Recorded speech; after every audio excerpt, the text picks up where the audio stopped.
That soundbite comes to me courtesy of the good folks at newsbusters.org, and PBS talking about it at the very end of the broadcast. Oh, you know, there's been plenty of media coverage now, and really, it's not a good trial. By the way, the defense rested today in the Gosnell trial, and we will have an update coming up in the next hour with the staff writer for the Philadelphia Inquirer, who we've been talking to throughout the trial. But this notion that they've been covering it, it's a hard trial to cover.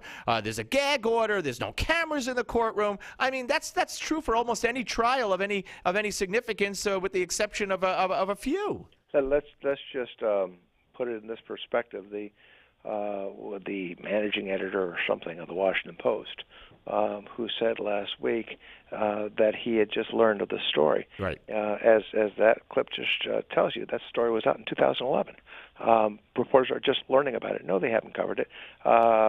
We're just releasing a video in a few minutes about this. If you look at the coverage since they quote-unquote started covering it, how many stories on CBS? Now, just think of this for a second. 41 network news stories on the Rutgers coach who threw basketballs. How many stories on this horror? CBS, 2. How many stories from NBC? 1 question. How many stories from ABC? Nothing. Please don't tell me they've covered this. And the MO is to do a story and say, we've covered it. Right. This is an ongoing daily story. If this were a white supremacist group, if this were a pro-life group on trial, it would be a daily story. No pro-life group does this. This is butchery of the highest order. This is a story where pro-choicers, even pro-abortion advocates, are horrified by what this man did in slaughtering babies after they were born. This is something that is, you say to yourself, how could this happen in America? That's how big the story is. And for the media to walk away from it, I've got a book coming out on July 8th on this, and it's tracking how many stories the American people don't know about. If you watch CBS, ABC, or NBC, they are in the business of news suppression now. All right. Well, we'll definitely have you on for that. That sounds exciting. And, Noel, the Shepherd, wrote a piece today about how more than 5 weeks after it started, MSNBC finally ended its blackout with something from Chris Matthews yesterday.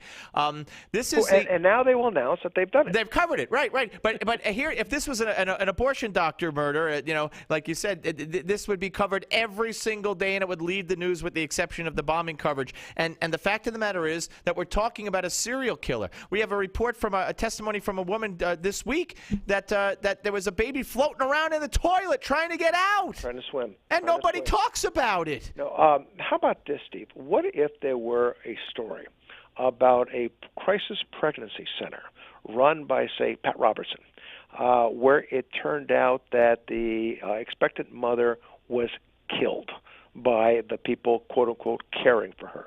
Do you think it'd be a story? It is just, you know what, Brent?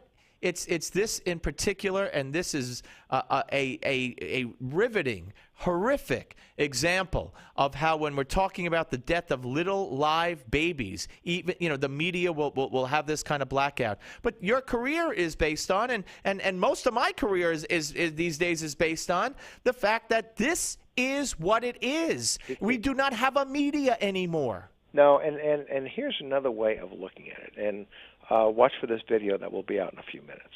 We're completing a video that you're going to see that's going to not just focus on what wasn't covered, but it's going to show you what was covered, what ABC and NBC and CBS thought was more important, more newsworthy than this.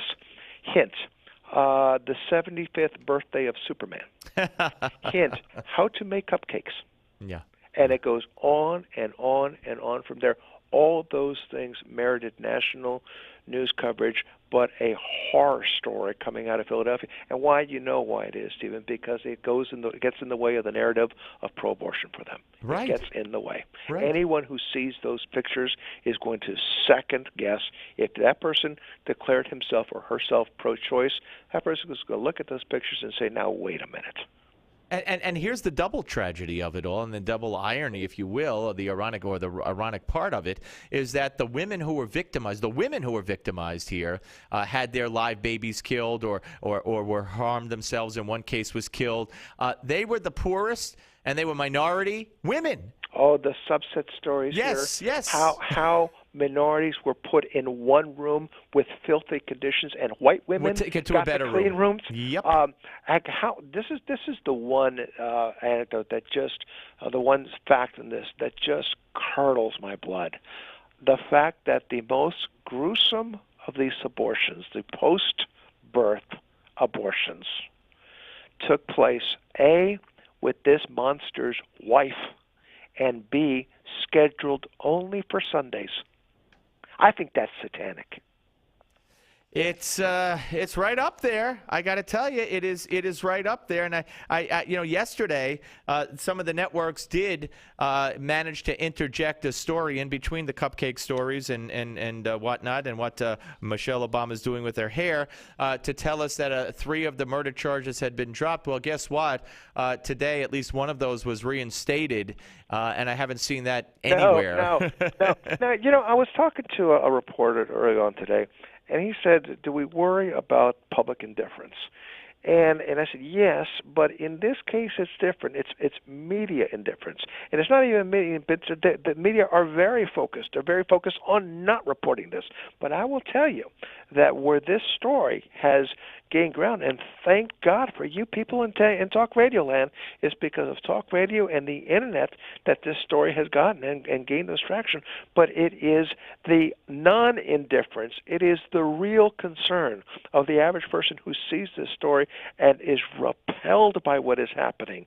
So there is an indifference. This if there's any bright light in this horror story, it is that America is America, and we are a very good nation, and we don't stand for this. Absolutely. And Brent, a little off the beaten path here, but very much related. And although it doesn't compare to babies being killed the way they were killed in this horrific manner.